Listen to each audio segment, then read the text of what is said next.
ఈ ప్రాబ్లం చూడండి. A silver wire has a resistance of 2.1 ohm at 27.5 degrees centigrade and a resistance of 2.7 ohm at 100 degrees centigrade. Determine the temperature coefficient of resistivity of silver. ఇక్కడ మన Moto ఏంటి అంటే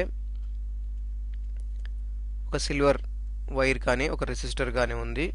దాని resistance R1 T1 degree centigrade దగ్గర.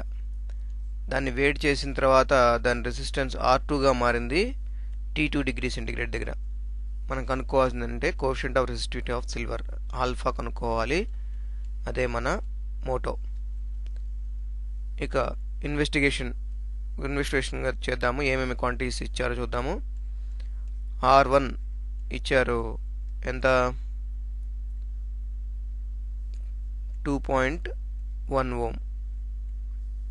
R2 ఇచ్చారు 2.7 ohm. అలాగే T1 ఎంత, 27.5 degrees centigrade. T2 is equal to 100 degrees centigrade. మనం ఆల్ఫా కనుక్కోవాలి. ఇప్పుడు రిజాల్వ్ చేస్తున్నాను చూడండి.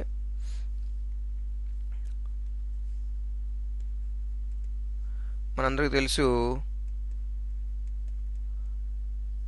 ఈ రెసిస్టర్కి దాని టెంపరేచర్కి resistivity coefficient की ఉన్న relation R2 is equal to R1 into 1 plus alpha into T2 minus T1.